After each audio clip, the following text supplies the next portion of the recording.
안녕하세요. 크리스찬 독서실입니다. 오늘은 스티브 맥베이의 은혜가 다스리는 삶이라는 책을 가지고 왔습니다. 스티브 맥베이는 그레이스 워크 미니스트리의 대표이자 이곳에서 주최하는 그레이스 워크 컨퍼런스의 인기 강사이다. 은혜 운동을 주도하며 한국을 비롯한 세계 각처에서 제자 훈련, 상담, 선교 활동을 하고 있다. 이를 통해 그리스도인이 주님과 함께하는 삶을 살 수 있도록 돕고 있다. 저자는 29년 동안 할 일 목록을 들고 열심히 뛰어다녔지만 주님과 친밀한 교제를 나눌 수 없었고 도무지 만족할 수도 없었다.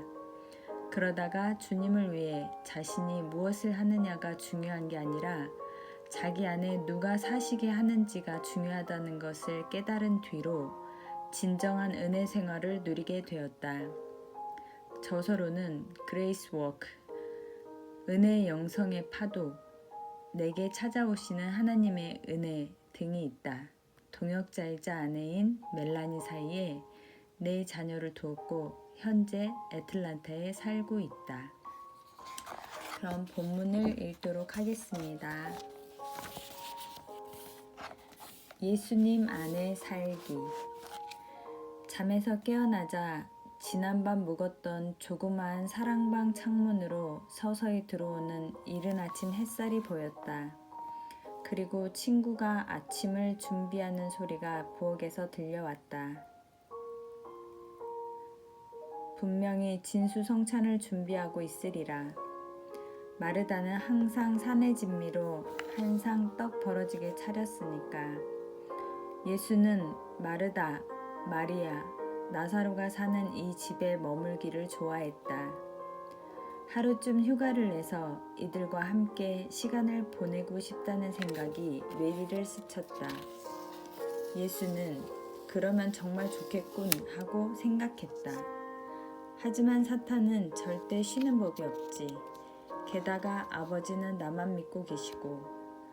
편안한 잠자리를 박차고 일어난 예수는 머릿속으로 오늘 일정을 정리하기 시작했다. 아버지를 위해 오늘은 뭘 하면 좋을까? 맞아, 점심에 설교를 한번 해야겠군. 그렇게 하면 아버지께서 나를 보시며 흡족해 하시겠지. 세수를 한 뒤 젖은 수건으로 얼굴을 닦는 중에도 그날의 계획을 세우느라 여념이 없었다. 참, 이 일대에는 병자가 많지. 오늘은 몇 명을 좀 고쳐줘야겠어. 그러면 아버지께서 분명히 기뻐하실 거야. 오늘은 축사도 좀 할까? 그것도 늘 중요한 사역이지. 옷을 입으면서도 계속 생각했다. 일이 순조롭게만 진행되면 어느 장례식장에 가서 죽은 사람을 살릴 수도 있겠군. 그래, 그래야겠다. 그렇게 하다 보면 오늘 하루가 다 가겠군. 새로운 하루를 맞으러 방을 나서기 전 예수는 샌들을 신으며 기도했다. 아버지, 오늘 당신을 위해 살아가는 동안 저를 도와주세요. 제가 하는 일을 통해 영광 받아주세요. 현실을 직시하기. 예수님이 하루를 어떻게 시작하셨을지 묘사한 가상의 시나리오를 읽어본 소감이 어떠한가? 꽤 괜찮다는 생각이 들면 부디 이 책을 끝까지 읽어주길 바란다. 이 가상의 장면이 농담인 줄은 다들 알 것이다. 예수님이 일생을 그렇게 사셨다고 생각할 사람은 아무도 없을 테니. 아버지께 점수를 따려고 안간힘을 쓰셨다? 아니, 그럴 리가 없다. 그러나 나는 수년 동안이나 그런 식으로 하루를 시작했다. 매일 아침마다 오늘은 하나님을 위해 무엇을 할까 하고 생각했다. 그리스도인이 섬기는 사람이 되기 위해 구원받은 거라고 나는 믿었다. 그래서 당연히 그 목적을 이루고 싶었다. 부지런히 신실하게 예수님을 섬기는 동안 가끔은 나 자신이 참 잘하고 있다고 느꼈다. 한 손에는 성경을, 다른 한 손에는 일정 수첩을 쥐고 부단히 노력했다. 하나님을 잘 모르는 이 세상의 인정을 받고자 노력했다. 오직 하나님 한 분만을 위해. 나는 20년 동안 열심을 다해 목회했다. 그리고 예수님을 섬기는 일에 헌신했다. 비록 행동은 한결같지 않았지만 내 바람만큼은 늘 한결같았다. 나는 주님을 위해 살고 싶었다. 막상 그러한 삶을 제대로 살지 못할 때조차 주님을 위해 살고 싶은 마음에는 변함이 없었다. 그리스도인이라면 누구나 예수님을 위해 살아야 한다고 믿었기에 사람들에게 그 방법을 알려주는 것이 목사로서 나의 소명이라 믿었다. 그러나 아무리 예수님을 위해 열심히 일해도 할 일 목록이 내 머릿속을 떠나지 않았다. 예수님을 섬기는 것은 기뻤지만 섬길수록 더욱더 해야만 할 것 같아 만족스럽지 않았다. 그러던 어느 날 주님은 내게 충격적인 사실을 알려주셨다. 그리스도인이 된 지 29년 만에. 그 사실이 무엇인지 듣기 전에 당신도 마음의 준비를 단단히 하는 게 좋겠다. 나만큼이나 충격을 받을 테니. 특히 1장의 서두를 읽으며 어딘가 좀 이상하다는 생각을 못했다면 입이 딱 벌어질 준비를 해라. 하나님은 우리가 섬겨드리지 않아도 된다고 하신다. 그렇다. 하나님은 우리가 섬겨드리지 않아도 된다고 하신다. 자존심이 상하는가? 인간의 자존심은 우리가 바로 하나님의 유일한 손이자 발이며 유일한 눈과 귀와 코라고 말한다. 참으로 무시무시한 생각이다. 예수님은 그렇지 않다고 말씀하신다. 필요한 경우 바위도 하나님을 찬양할 수 있다고 말씀하셨다. 실제로 하나님은 선지자에게 메시지를 전할 때 당나귀를 이용하신 적도 있으시다. 성경은 모든 그리스도인이 그리스도의 몸이라고 가르친다. 그렇다고 인간이 어떻게 하느냐에 따라 하나님의 영원한 목적이 바뀌는 건 아니다. 그런 건 매우 위험한 발상이다. 그분을 섬기는 우리가 어떻게 하느냐에 따라 그분의 목적이 실현될 수 있다고 외치는 세상. 사람들은 하나님을 사지가 불구인분으로 생각할 수밖에 없을 것이다. 성경은 하나님에 대해 또 무엇이 부족한 것처럼 사람의 손으로 섬김을 받으시는 것이 아니니 이는 만민에게 생명과 호흡과 만물을 친히 주시는 이심이라 라고 말한다. 하나님은 우리가 없어도 무엇이든 하실 수 있다. 만일 이 말에 동의하지 않는다면 당신이 어떤 능력과 자원을 지녔는지 솔직하게 따져보라. 그런 후에 빛이 있으라 라는 말씀 하나로 광활한 공허 한가운데 빛을 창조하신 하나님의 전능과 당신 자신이 지닌 능력과 자원을 비교해보라. 잠시 책을 내려놓고 한번 생각해보라. 당신이 소유한 것은 무엇인가? 하나님은 우리가 없어도 되신다는 소식에 마음이 불편한가? 그러나 다음의 말을 들으면 기분이 좋아질 것이다. 하나님은 우리를 원하신다. 하나님은 우리를 사랑하신다. 우리와 친밀한 관계를 맺고 싶어 하신다. 나는 우리를 구원하신 이유가 하나님을 섬겨드리는 데 있는 줄 알았지만 예수님은 다른 이유가 있다고 말씀하셨다. 예수님은 아버지께 이렇게 기도하셨다. 영생은 곧 유일하신 참 하나님과 그가 보내신 자 예수 그리스도를 아는 것이니이다.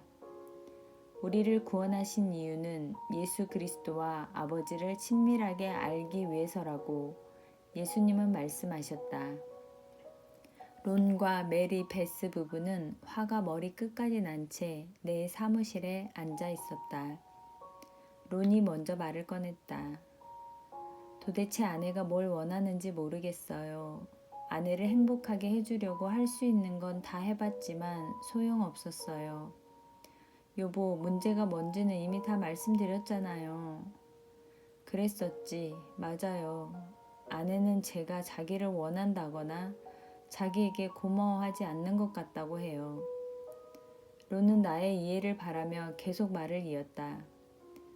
그래도 아내는 제가 자기를 얼마나 원하는지 잘 알아요. 저는 아내 없이 사업을 계속할 수가 없거든요. 그러자 메리가 나를 바라보며 말했다. 바로 그게 문제예요. 남편에게 저는 행정비서 같은 존재일 뿐이에요. 가업을 운영하는데 제 일손이 필요한 건 사실이지만 제가 필요한 것 같지는 않아요. 이 이야기에는 그리스도인이 하나님과의 관계에서 흔히 오해하는 점이 잘 드러난다. 이들은 주님과 자신의 관계가 자신이 주님을 위해 하는 일을 중심으로 돌아간다고 믿는다. 그러다 보니 하나님과의 관계에서 친밀감을 경험하지 못한다.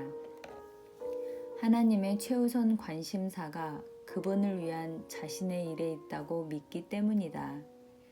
그나마 메리 베스는 남편을 부분적으로나마 옳게 인식했다. 그러나 그리스도인과 하나님의 관계가 섬김에 기초한다는 것은 완전히 틀린 생각이다. 하나님과의 관계를 섬김 중심으로 볼 경우 하나님을 마치 신적인 고용주로 여길 수 있다. 그래서 하나님은 우리의 일거수일투족이 기준에 얼마나 적합한지 철저하게 검사하는 분이라고 여길 수밖에 없다. 결국 그분의 요구라고 생각하는 일을 하며 성과에만 집착한다. 이러한 태도는 그리스도인의 삶을 율법적인 관점에서 바라본 것으로 잘못된 생각이다. 하나님은 우리가 하나님을 섬기는 일에 골몰하기를 바라지 않으신다. 은혜가 우리 삶을 다스리면 하나님께 집중하게 된다. 하나님과 친밀한 관계를 맺으면 사랑의 관계에서 섬김이 자연스럽게 흘러나온다. 그러나 행위에만 치중하면 섬김의 가치가 한낱 기계적이고 피상적인 행위로 전락한다. 그분에게 사로잡혀야만 하나님의 생명에 힘입는 활기를 띤 섬김을 할 수 있다. 예수님은 하나님을 위해 일하지 않으셨다. 다음과 같은 말이 적힌 교회 간판을 본 적이 있다. 당신의 삶은 하나님이 주신 선물입니다. 그 삶으로 뭔가를 하면 그것이 곧 하나님께 드리는 선물입니다. 이 말은 성경의 가르침과 정반대다. 우리 삶으로 뭔가를 이룰 수 있다면 그리스도가 자신을 우리에게 주실 필요가 없으며 우리 안에 들어와 사실 필요도 없다. 우리는 자신이 정말 하나님을 위해 뭔가 할 수 있을 거로 생각한다. 그러나 사실 우리는 아무것도 할 수 없다. 하나님을 위해 일할 수 있는 건 오로지 하나님뿐이다. 하나님은 무한한 은혜를 베풀어 우리 안에 생명을 주셨고 그 생명을 드러내심으로 우리를 하나님 일에 동참시키신다. 만일 우리의 힘으로 일하게 되면 우리 일은 모두 헛수고가 된다. 예수님은 이 세상에서 어떻게 사셨는가? 하나님을 위해 뭔가 거창한 일을 하셨던가? 그렇지 않다. 예수님은 하나님 아버지를 이 세상에 드러내려고 오셨으나 이 목적을 자신의 힘과 능력으로 달성하지는 않으셨다.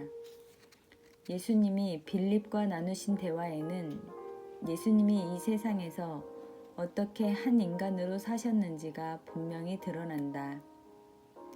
빌립이 이르되 주여 아버지를 우리에게 보여주옵소서 그리하면 족하겠나이다.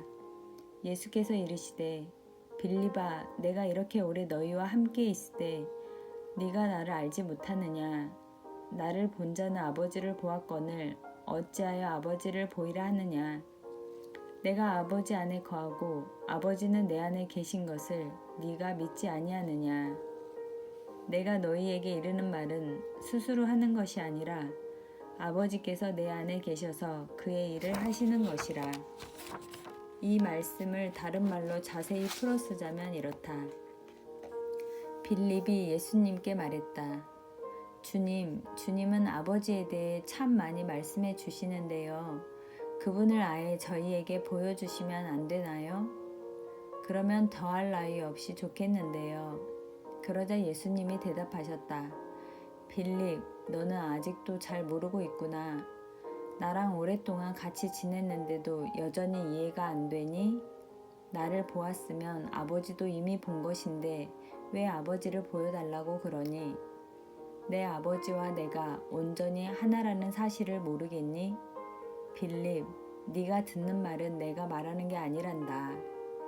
아버지께서 나를 통해 말씀하시는 거지.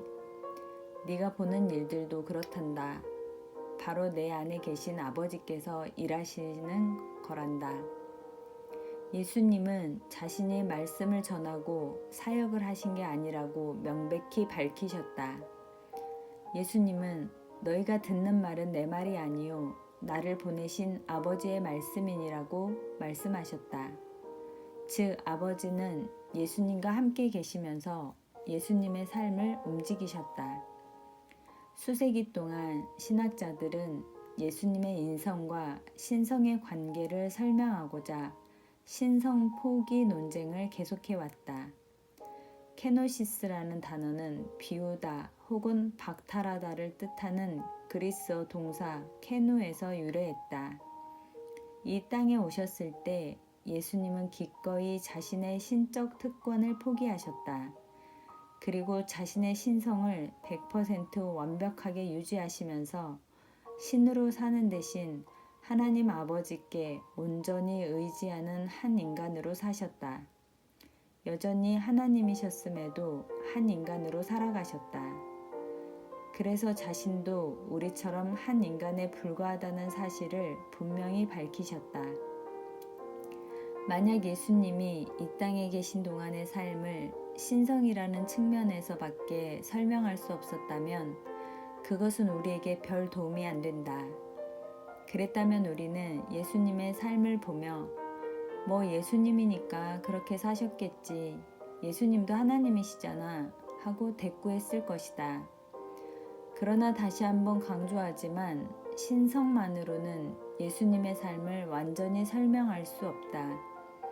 만일 하나님 아버지가 예수님 안에서 일하지 않으셨다면 예수님이 기적을 몇 번이나 일으키셨을 것 같은가? 절대 단 한 번도 일으키지 못하셨을 것이다. 예수님은 오로지 하나님 아버지께서 자신을 통해 하시는 일만 할 수 있었다. 예수님이 직접 하신 말씀을 들어보라.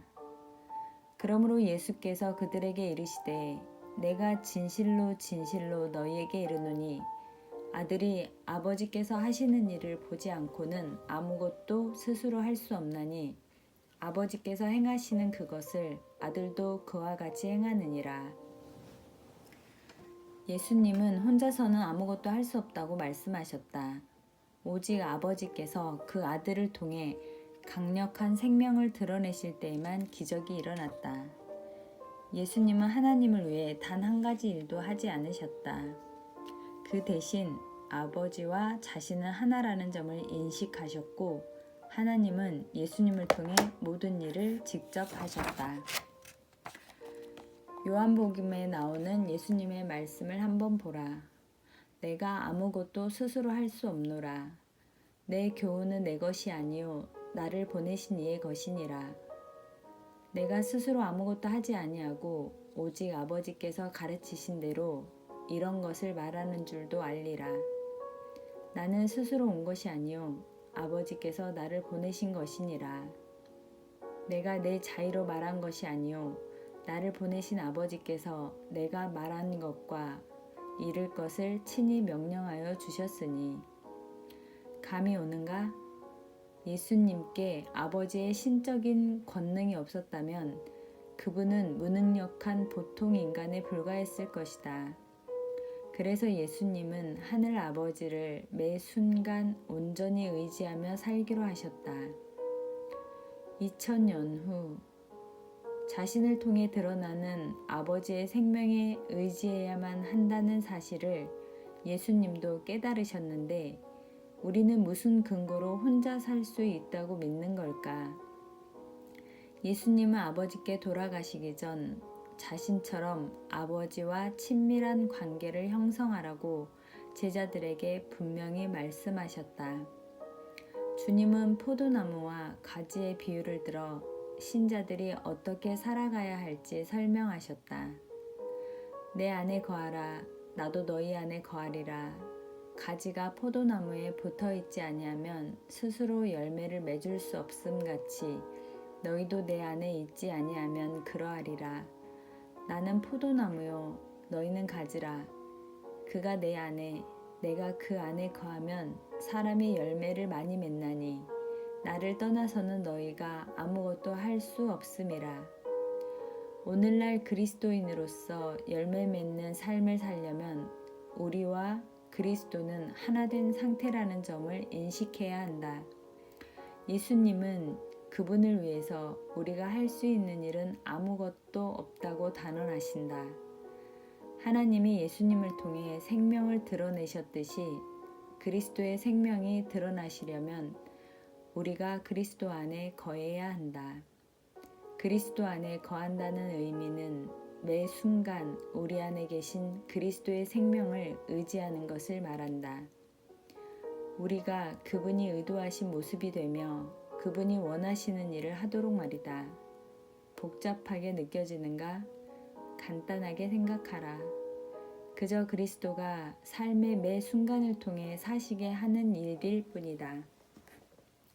예수님은 자신은 그 어떤 일도 직접 하지 않았다고 거듭 강조하셨다. 그분의 행동은 아버지의 생명에서 비롯했다. 오늘날의 그리스도인들도 이렇게 살아야 한다. 우리의 모든 행동은 우리 안에 거하시는 그리스도의 생명에서 비롯되어야 한다. 우리는 주님께 뭔가 해드리기 위해 부름받지 않았다. 그리스도와 하나 되라고 부름받았다. 나의 성공을 짓밟는 말.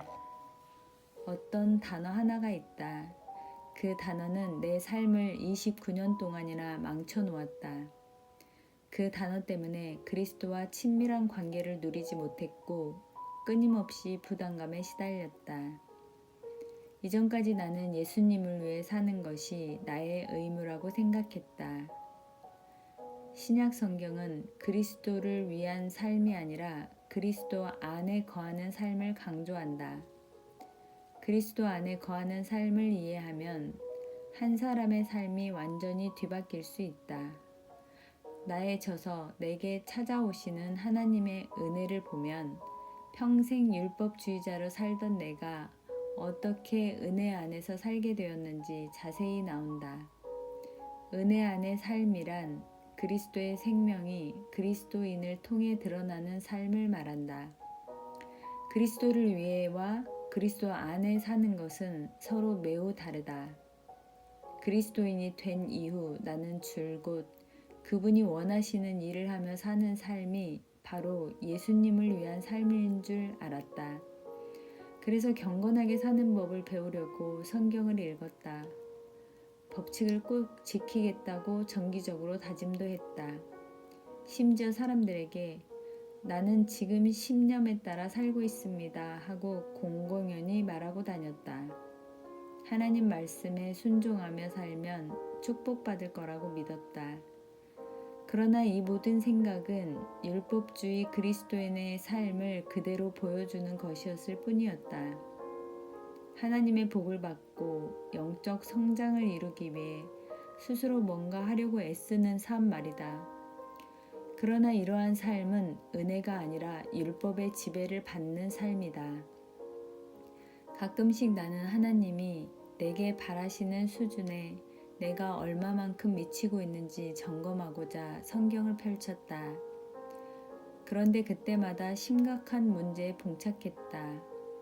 성경을 읽을 때면 내가 온전하게 순종하지 못하는 계명이 항상 눈에 띄었다. 내가 마땅히 도달해야 하는 영적 수준까지의 여정도 너무 길어 보였다. 나는 절대 만족할 수가 없었다. 나는 전심으로 영적 원칙을 지켰고 예수님을 위해 살고 싶었다. 퍽 고상한 염원처럼 보였지만 실상 이러한 마음은 교묘한 속임수에 지나지 않았다. 기독교는 예수님을 위해 일하라고 강요하는 종교가 아니라 그분 안에 거하라는 종교이기 때문이다. 순종 없는 복종. 기독교는 원칙대로 살라거나 예수님을 위해 살라고 강요하는 종교가 아니다. 성경 원리에 입각한 삶은 보기에 훌륭해 보이지만 사실은 미묘한 형태의 율법주의다. 물론 그리스도인을 위한 삶의 지침이 성경에 나온다. 그러나 이러한 지침은 우리가 지켜야 할 종교적 율법이 아니다. 그리스도가 우리를 통해 사시는 삶의 여러 가지 방법을 기술한 것뿐이다. 신약에 나오는 기독교 신앙은 그리스도인의 행위가 아니라 그리스도가 이미 이루신 일에 기초한다. 성경은 우리 안에 선한 일을 시작하신 이가 끝까지 이루실 것이라고 가르친다. 바울은 이렇게 말했다. 너희를 부르시는 이는 미쁘시니 그가 또한 이루시리라. 주님께 순종하면 분명히 축복받는다. 그러나 단순히 하나님 말씀대로 한다고 무조건 축복받는 것은 아니다. 한 번은 친구 로저가 전자우편을 통해 이런 쪽지를 보냈다. 스티브, 나는 왜 가나안 땅에 들어가지 못할까? 로저는 승리하는 그리스도인의 삶을 가나안 땅에 비유하고 있었다. 영적인 애굽에서 나온 이후 내가 아는 한 나는 하나님이 지시하신 것을 모조리 지켰어. 애굽에서 살 때 피웠던 마약도 끊었지. 그런데 왜 광야만 맴돌고 있는지 모르겠어. 나도 좀 들어가게 해줘. 내 친구에게 있는 문제가 무엇인지 알겠는가? 로저는 자신이 가나안 땅에 들어갈 만한 사람인 이유를 이렇게 설명했다. 나는 하나님이 지시하신 것을 모조리 지켰어. 애굽에서 살 때 피웠던 마약도 끊었지. 그러나 로저는 순종이 아니라 복종의 열매를 맛보고 있었다. 로저처럼 하나님 말씀을 그대로 지키기만 해서는 삶의 진정한 기쁨을 느낄 수 없다. 기쁨의 근원은 예수님께 있기 때문이다. 단순히 성경의 계명을 복종하는 일에는 기쁨이 없다. 사람들은 나는 하나님이 바라시는 일을 모두 지키는 것 같은데 왜 여전히 만족하지 못할까? 라는 문제로 심각하게 고민한다. 하나님은 우리가 옳은 일만 열심히 하기를 바라실까? 아니다. 하나님은 우리가 예수님께 집중하길 원하신다. 순종은 우리 안에 계신 예수님이 우리를 통해 하나님이 원하시는 바를 이루시리라는 사실을 믿는 것이다.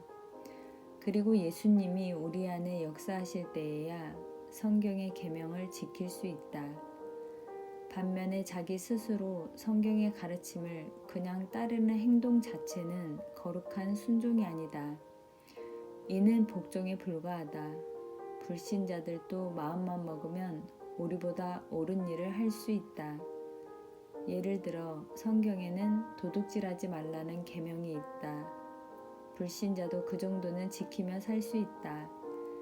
그러나 단순히 옳은 일만 하는 행위는 순종이 아니다. 공허하고 맥빠진 복종에 불과하다. 복종은 하나님의 생명 없이도 얼마든지 할 수 있다. 왜 그리스도인으로 살지 못하는가? 그리스도인의 삶이란 죽을 수밖에 없는 인간을 통해 하나님의 생명이 드러나는 삶이다. 이 삶을 두고 많은 그리스도인이 고민한다. 하나님이 도대체 어떤 방법으로 그리스도인들의 삶을 승리로 이끄시는지 모르기 때문이다. 사람들은 왜 그리스도인답게 살지 못할까? 이유는 간단하다. 하나님이 그렇게 살 수 없도록 만드셨기 때문이다. 오직 한 분만이 그리스도인답게 살 수 있는데 바로 예수 그리스도시다. 올바른 신앙인이라면 그리스도인이 되기 위해 자신이 한 일이 아무것도 없다는 사실을 잘 안다. 오직 그리스도를 신뢰했을 뿐이었다. 그러나 대부분 사람이 늘 승리하는 그리스도인이 되려면 무언가를 해야 한다고 믿는다. 그래서 신뢰보다 시도를 택한다. 그러고는 일이 왜 자신의 의도대로 되지 않는지 의아해한다. 그렇게 해서는 절대 안 된다. 아무리 신실해도, 아무리 노력해도, 아무리 하나님의 도움을 구해도 그렇게 해서는 그리스도인의 삶을 살 수 없다. 어려운 정도가 아니다. 불가능하다. 이런 상황을 아직 겪어보지 못했다면 한번 시도해보라. 얼마 못 가서 그리스도인의 삶을 스스로 사는 일은 불가능하다는 사실을 절감할 것이다. 나 역시 승리하는 삶의 비결을 오랫동안 모르고 살았다. 구원의 전체 이야기를 몰랐기 때문이었다. 어떻게 해야 천국에 갈 수 있는지는 알았지만 어떻게 해야 이 땅에서 천국을 경험할 수 있는지 잘 몰랐다. 자비는 알았으나 은혜는 몰랐던 것이다. 자비와 은혜. 모든 그리스도인은 죄를 사하는 십자가의 능력을 잘 안다. 예수님은 우리의 모든 죄를 대신 지셨다. 우리 죄로 말미암은 하나님의 분노를 무릅쓰고 하나님의 공의를 실현하셨다. 우리의 죄는 예수님을 통해야만 용서받을 수 있다. 왜냐하면 하나님이 우리에게 죄를 물으실 때 우리 자리에 예수님이 대신 서 계셨기 때문이다.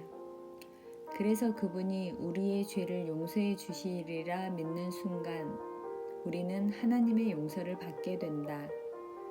하나님에게서 떨어져 영원히 지옥에 있어야 마땅한 우리는 예수 그리스도를 통해 하나님의 자비를 입게 되었다. 마땅히 받아야 할 벌을 받지 않아도 되는 것이다.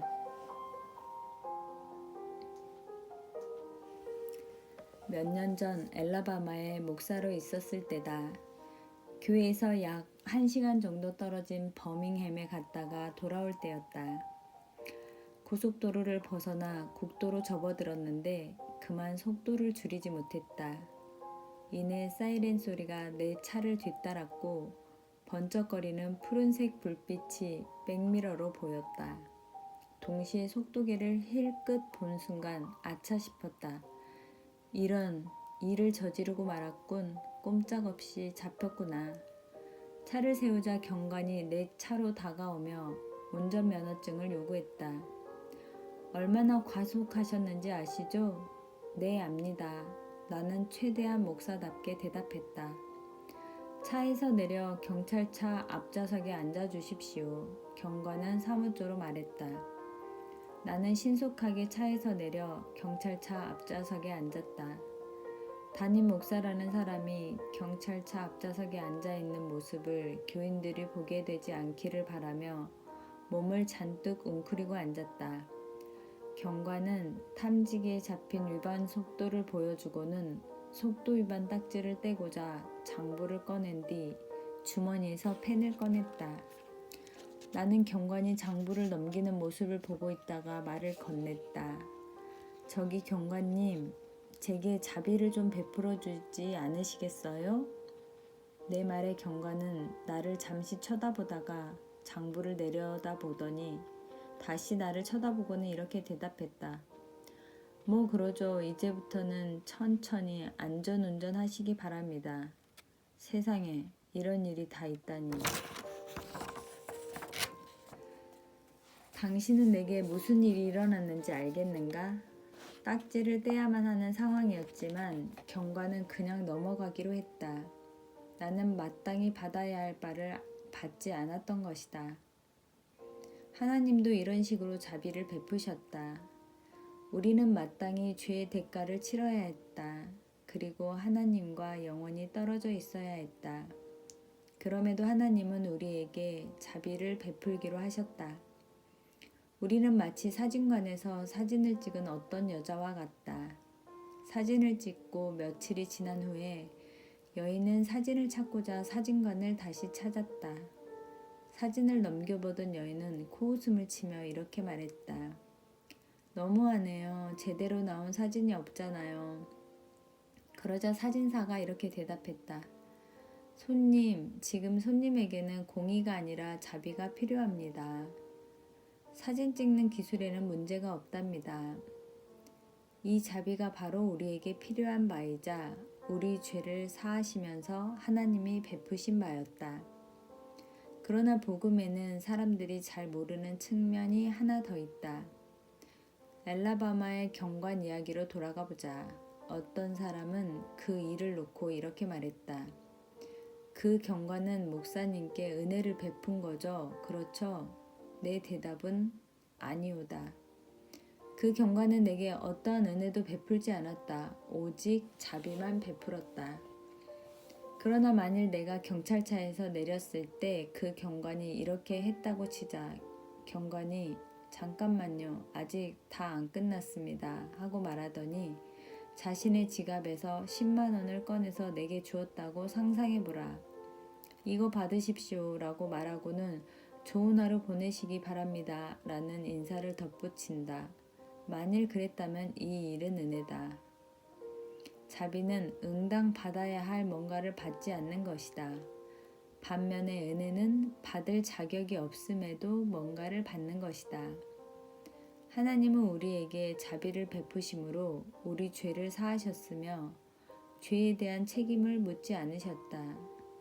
여기에서 한 걸음 더 나아가 은혜를 베푸심으로 예수 그리스도 안에 있는 하나님의 생명을 우리에게 주셨다. 용서는 대단한 일이다. 그러나 사실은 용서가 핵심인 것은 아니다. 하나님의 최우선 목표를 달성하려는 전제 조건일 뿐이다. 구원받는 순간에 일어나는 가장 놀라운 일은 예수 그리스도의 생명을 우리 안에 받아들이는 것이다. 예수님은 왜 우리 안에 사실까? 구원받은 사람의 안에 예수의 영이 들어가는 이유가 무엇인지 생각해 봤는가? 예수님은 자신이 승천하고 나면 성령이 임하여 신자들 안에 영원히 거하게 되리라고 말씀하셨다. 그리고 종종 구원은 예수님이 우리 안에 들어오시는 사건이라고 말한다.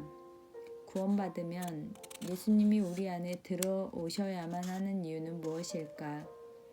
그런데 사람들은 그 이유 중 몇 가지를 잘못 알고 있다. 한번 짚어보겠다. 우리 죄를 사하시려 우리 안에 들어오신다. 우리 죄를 사하는 문제라면 굳이 우리 안에 들어오지 않으셔도 된다. 만약 그래야만 한다면 하나님은 예수의 생명을 주지 않고는 우리를 용서할 수 없는 분이신가? 그렇지 않다. 그리스도가 우리 안에 거하지 않으셔도 우리는 하나님의 자비로 말미암아 충분히 용서받을 수 있다. 우리를 천국으로 데려가시려 우리 안에 들어오신다. 예수님은 우리가 천국에 갈 수 있게 하시려 우리 안에 들어오시는가? 단지 그 이유 하나 때문에 이 땅에 있는 우리 안으로 들어오셔야 했을까? 그렇지 않다. 예수님은 자신의 생명을 우리 안에 주지 않으셔도 우리를 능히 천국으로 데려가실 수 있다. 우리가 어떻게 살아야 할지 가르치려 우리 안에 들어오신다. 예수님은 우리가 살면서 무엇을 해야 할지 알려주고자 우리 안에 거하시는가? 그렇지 않다. 우리가 어떻게 살아야 할지는 성경에 잘 나와 있다. 때문에 단지 그 이유 때문이라면 우리 안에 들어오지 않으셔도 된다. 구원받는 순간 예수의 영이 우리 안에 들어오는 이유는 단 하나다.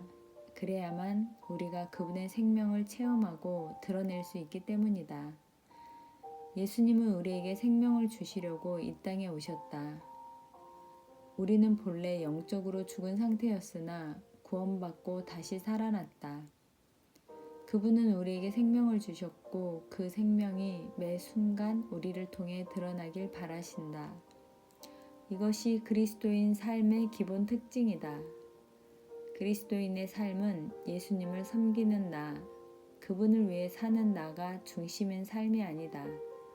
또 하나님이 지시하신 일을 하는 내가 전부인 삶도 아니다. 그리스도인의 삶은 예수 그리스도 바로 그 자체다.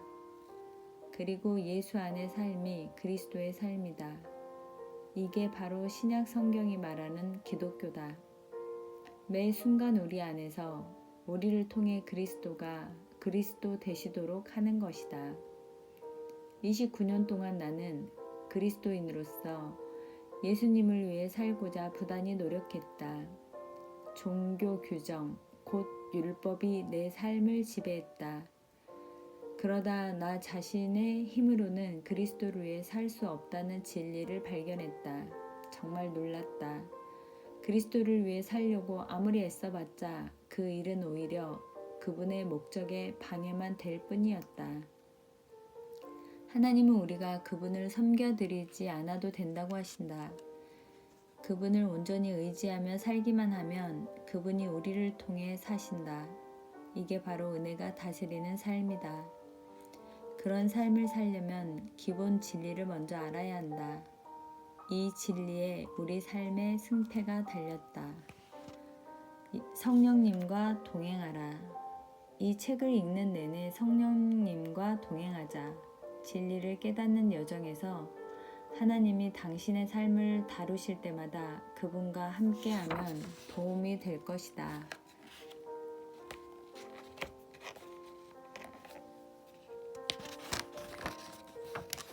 자기 능력을 내려놓기.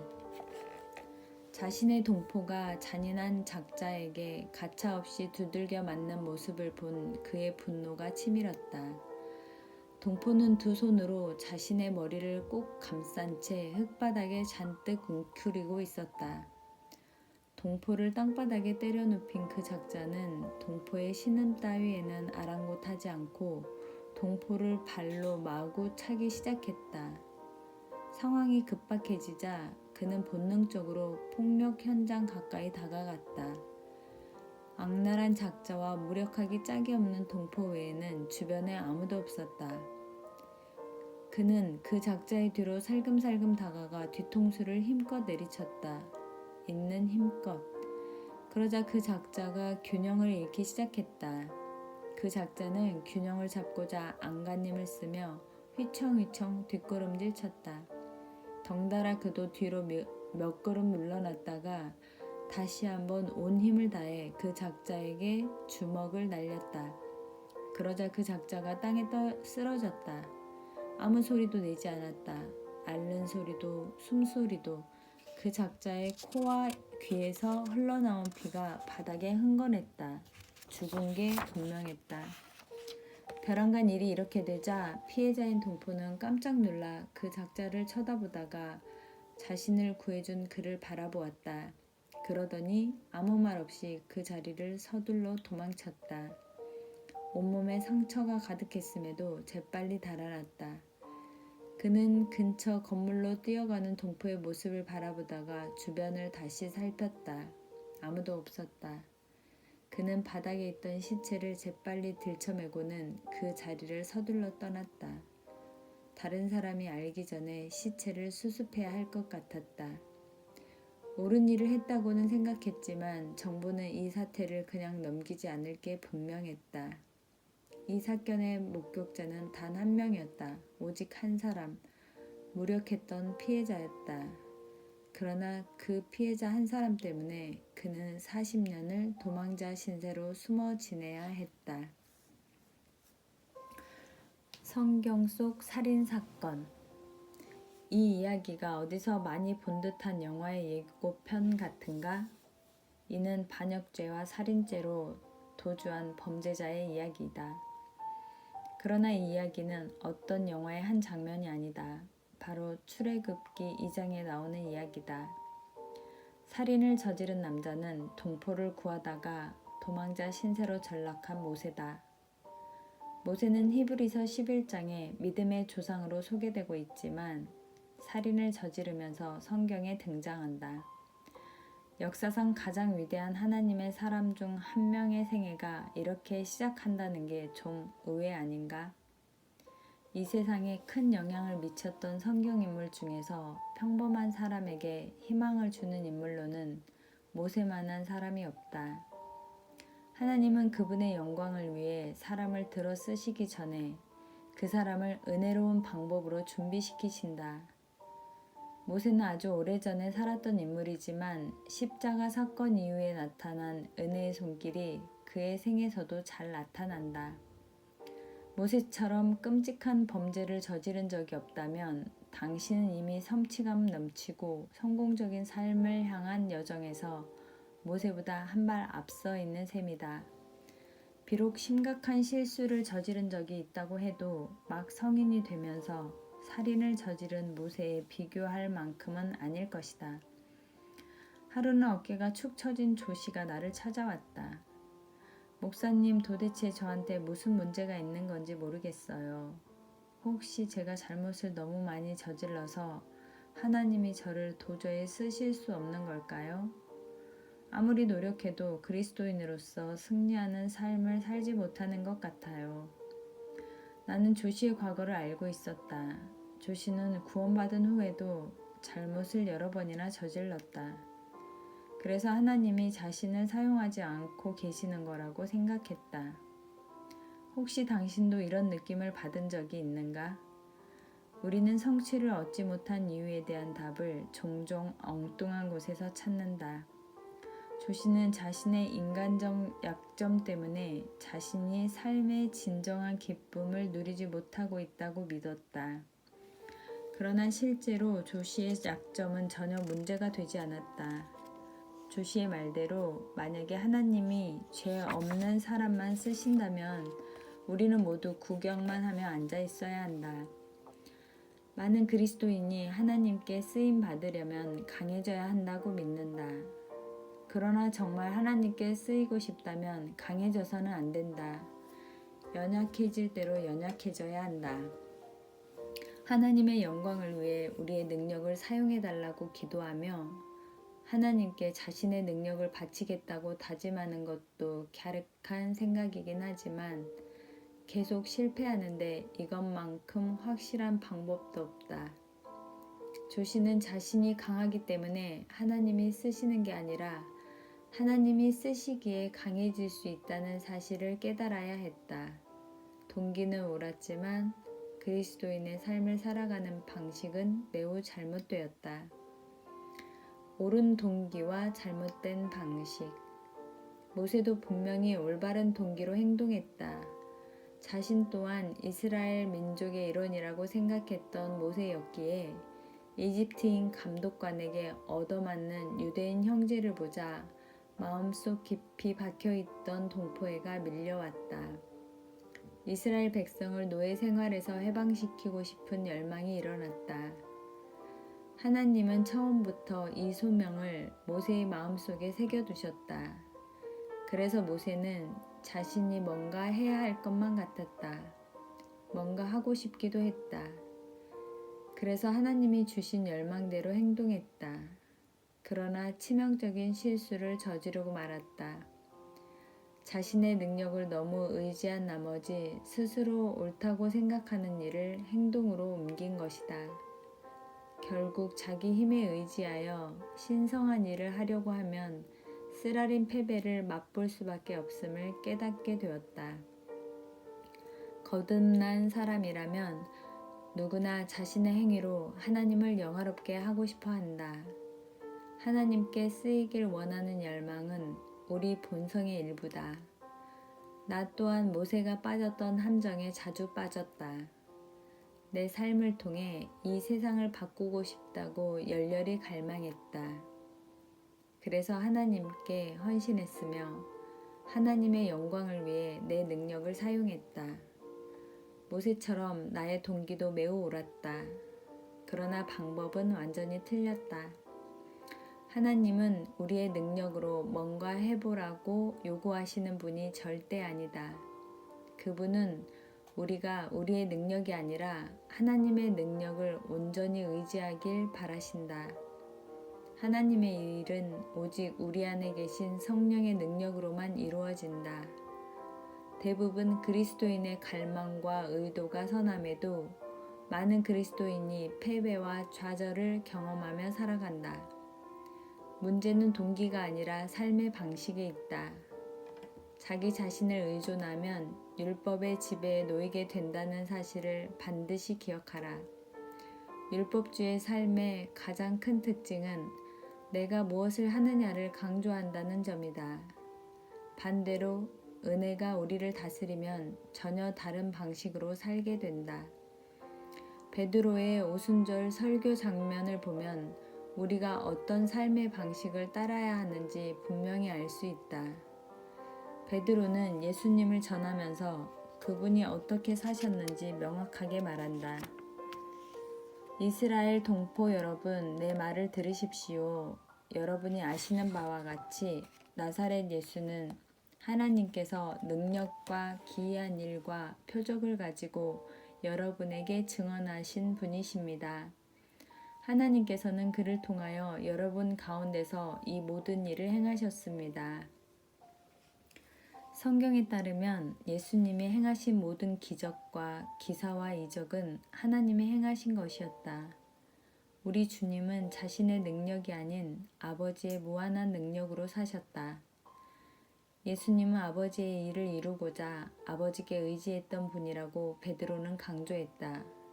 예수님도 자신의 삶과 사역에 아버지께서 능력을 부어주시리라 믿으며 사셨는데 우리는 무슨 근거로 자신의 타고난 재주만 믿으며 하나님을 위해 뭐든 할 수 있다고 생각하는 걸까? 고통의 신학교. 모세는 동포를 몹시 돕고 싶었다.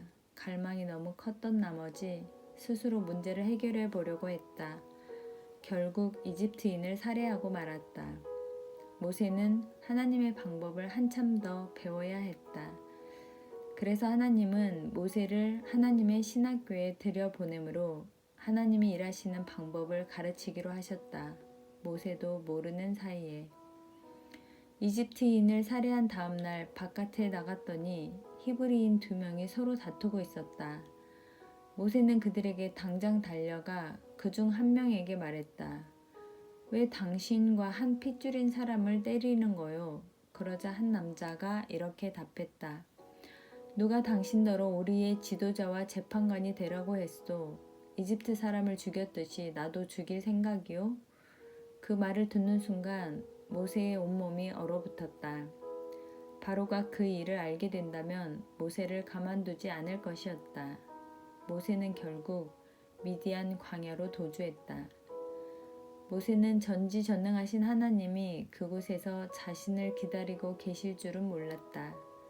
하나님은 모세의 삶을 송두리째 바꿀 진리를 가르치려 준비하고 계셨다. 어쩌면 인생이 이렇게도 순식간에 역전될 수 있는지. 바로의 궁에서 풍요롭게 살았던 모세였다. 그런데 하룻밤 사이 광야에 머무는 신세가 되어버렸다. 왕실의 고운 향내는 온데간데 없고 양떼의 고약한 냄새만이 코를 찌른다. 오늘 밤 놀 침상에는 마, 소재의 이불도 없다. 지붕도 없는 곳에서 집단을 침대 삼아 잠을 청해야 한다. 또 왕실의 예복 대신 목자의 허름한 옷을 걸쳐 입었다. 모든 것이 사라져버렸다. 모든 것을 잃었다. 어제까지만 해도 왕자였는데 일개 목자로 전락했다.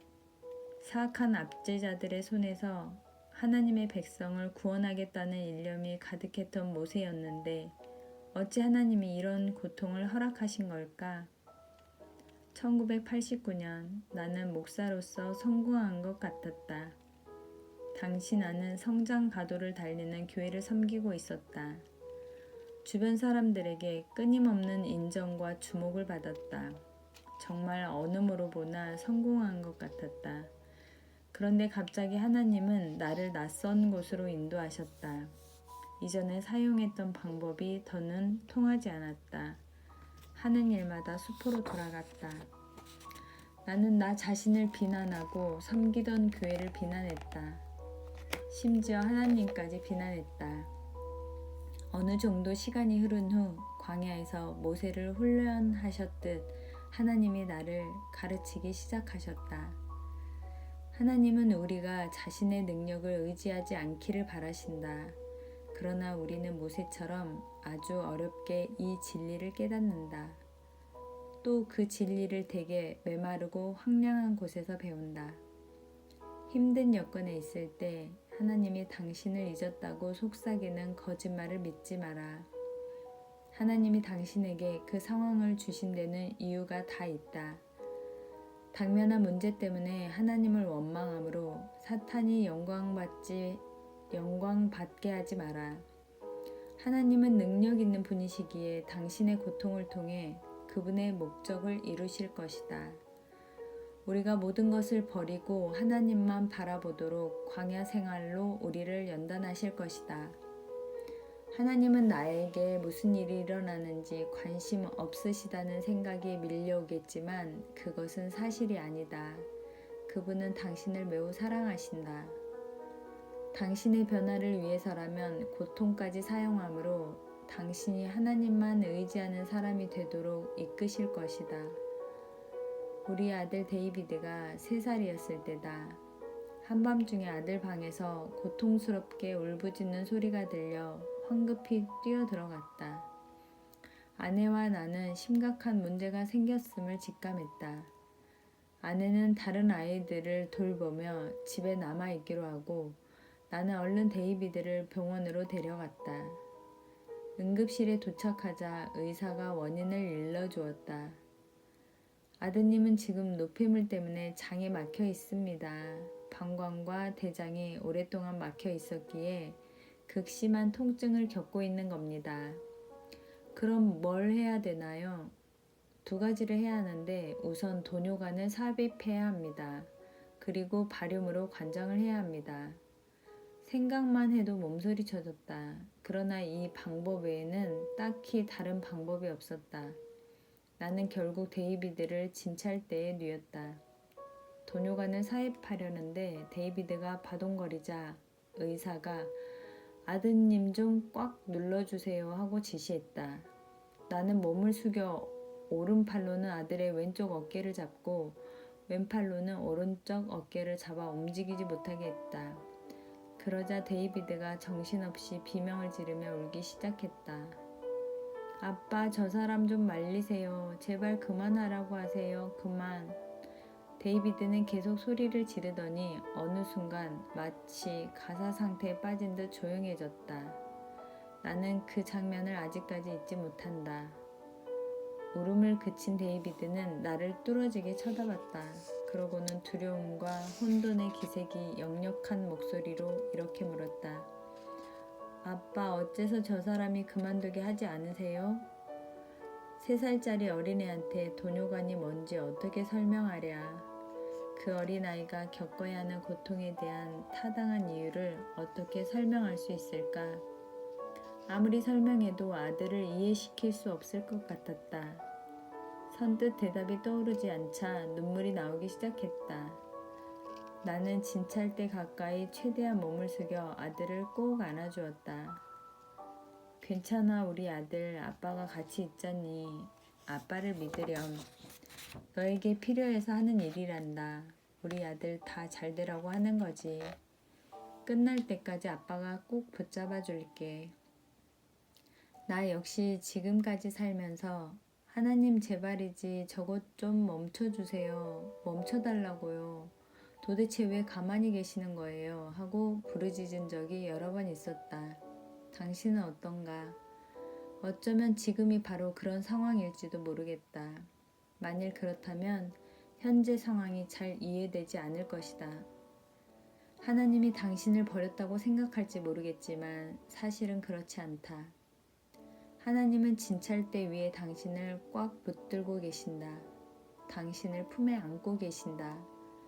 하나님도 당신의 고통을 기뻐하지 않으신다. 그러나 당신을 위해 예비한 목적을 이룰 수 있다면 당신이 고통스럽더라도 그 상황을 일정 기간 허락하신다. 우리를 사랑하시기 때문이다. 그러나 그 상황이 우리에게 필요하지 않다면 단 1초도 붙들어 두지 않으신다. 그러니 안심하라.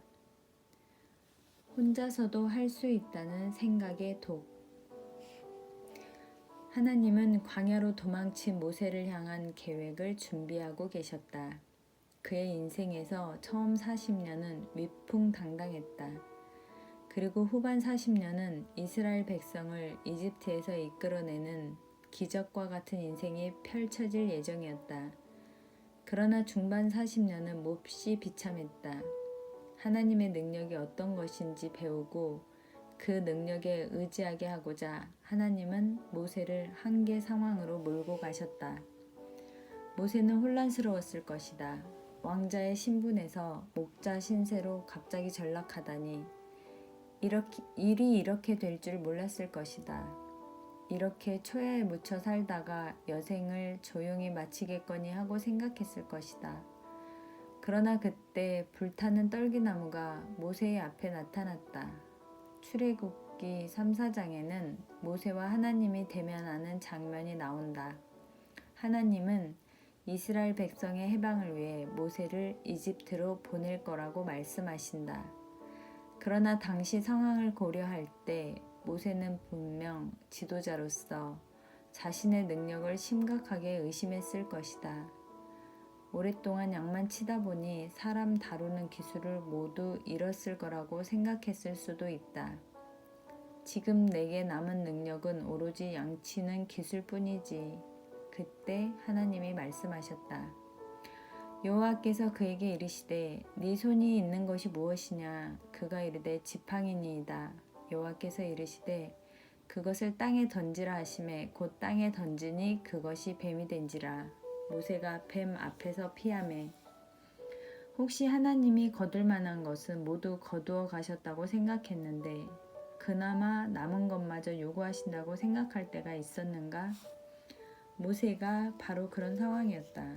지팡이는 모세에게 겨우 남은 능력, 목자로서 지닌 능력을 상징했다. 별것 아니긴 하지만 모세는 양치는 기술로 하루하루를 연명했다. 하나님은 그런 모세가 의지하고 있는 능력인 지팡이를 두고 이렇게 말씀하셨다. 땅에 던지라. 모세가 지팡이를 땅에 던지자 그것은 뱀으로 변했다. 마침내 모세는 놀라운 사실을 보았다. 모세는 아직도 자신의 한계에 이르지 못하고 있었다. 왕자로서의 능력을 목자의 능력과 맞바꾸었을 뿐이었다. 모습은 달랐지만 두 가지 모두 모세가 삶을 꾸려가는 방식이었다. 그리고 모세는 지팡이의 실체를 보게 되었다. 모세가 그토록 의지했던 능력은 독사와도 같은 것이었지만 모세는 전혀 모르고 있었다. 하루는 마이크가 자신의 답답한 심경을 내게 털어놓았다. 목사님 이해가 안 돼요. 사실 저는 구원받기 전에 흥청망청 살았어요. 술도 많이 마셨고 부도덕한 짓도 많이 했고 마약까지 손대봤어요. 그러나 그리스도인이 된 후에는 모두 다 끊었어요. 지금은 교회에서 여러 가지 활동을 하지요. 주일학교 아이들도 가르치고 성가대 활동도 하고 목사님께 도움이 필요할 때면 언제든 달려왔지요. 그런데 저는 왜 만족하지 못할까요? 나는 그와 이야기를 좀 더 나누고 나서 그에게 문제가 있다고 여겨지는 부분을 말해주었다. 마이크, 주님을 만나기 전에는 엉뚱한 방법으로 만족을 찾았던 것 같군요. 그랬죠. 마이크가 대답했다. 혹시 지금도 여전히 잘못된 방법으로 만족을 찾고 있다는 생각은 안 해봤나요? 마이크는 잘 모르겠다는 표정을 지었다. 나는 말을 이었다. 저는 마이크가 이전의 나쁜 정체성을 그저 좀 더 나은 정체성으로 바꾼 게 아닌가 싶네요. 이제는 자신을 파티광이 아니라 교회의 일꾼이라고 여기고 있는 듯 보이거든요. 교회에서 일하는 게 잘못된 건가요? 교회에서 일하는 것 자체는 아무 문제가 되지 않지요. 좋은 일이에요. 그러나 좋은 일을 통해 만족을 얻으려 하는 건 하나님이 의도하신 바가 아니에요. 그분은 우리가 하나님 안에서 만족하길 원하세요. 마침내 마이크는 자신에게 무슨 문제가 있는지 깨달았다. 마이크는 더 이상 과거의 정체성을 의존하지 않았지만 여전히 그리스도가 아닌 자신의 능력을 의지하고 있었다. 모세도 그랬다. 왕자의 삶은 목자의 삶으로 바뀌었으나 여전히 하나님의 생명을 경험하지 못했다. 이제 자신이 의지할 수 있는 능력은 양치기 재주가 전부라고 생각했지만 하나님은 그것조차 믿을 수 없는 것임을 보여주었다. 이처럼 우리는 자신의 삶을 모두 내던져야만 하나님의 생명을 경험할 수 있다. 예수님은 이렇게 말씀하셨다. 누구든지 제 목숨을 구원하고자 하면 잃을 것이요. 누구든지 나를 위하여 제 목숨을 잃으면 찾으리라. 하나님의 생명을 경험하고 싶은가? 그렇다면 자신의 능력으로 삶을 주관하려는 노력을 포기하라. 하비는 나랑 마주하고 앉아 있었다. 목사님, 제 삶이 이해가 안 돼요. 저는 성공한 사업가입니다. 결혼 생활도 잘하고 있고요. 애들도 참 착해요. 경제적으로도 안정됐죠. 하지만 그리스도인으로서 승리하며 사는 것 같지 않아요. 다른 분야는 성공했음에도 삶의 가장 중요한 영역만은 처참한 실패를 경험하는 이유가 무엇일까요? 제가 성도님의 문제를 솔직히 말씀드려도 괜찮겠어요? 그럼요. 성도님, 제 생각에 성도님은 자신을 위한 것에 굉장한 수완을 발휘하고 계세요. 그래서 많은 분야에서 성공을 거두셨고 사람들은 성도님의 능력을 매우 높게 평가하죠. 성도님은 그 누구보다 성취욕이 강해요. 의심의 여지가 없지요. 그런데 뭐가 문제인가요? 문제는 그리스도인 삶에서의 승리는 쟁취하는 게 아니라는 데 있습니다. 받는 것만 가능하죠. 하비도 여느 그리스도인이 흔히 저지르는 실수를 저질렀다. 노력만으로는 승리하는 삶을 얻을 수 없다. 예수님이 우리를 통해 그분의 삶을 드러내신다는 점을 믿어야 승리가 찾아온다. 우리 안에 거하시는 그리스도의 생명을 통해서만 가치 있는 일을 이룰 수 있음을 인정하며 자기 능력에 대한 자신감을 버려야 한다. 그렇다고 우리의 타고난 능력 자체에 문제가 있다는 뜻은 아니다. 하나님은 우리에게 능력을 주셨다. 우리는 다만 그 능력에 위험이 도사리고 있다는 점을 알아야 한다. 하나님이 아닌 자신의 능력을 믿으면 그 능력은 장애만 될 뿐이다. 자신의 능력을 상징하는 독사를 보게 된 모세는 그제야 현실을 직시했다. 어떻게 자기 자신을 믿으며 살아올 수 있었는지 생각만 해도 끔찍했다. 다시는 그러고 싶지 않았다. 성경에는 모세가 뱀 앞에서 피하매라고 되어 있다. 모세의 능력 자체는 아무 문제가 되지 않았다. 혼자서도 할 수 있다는 생각이 삶에 스며들도록 내버려 둔 게 문제였다. 모세는 다시는 그렇게 살고 싶지 않았다. 감사합니다.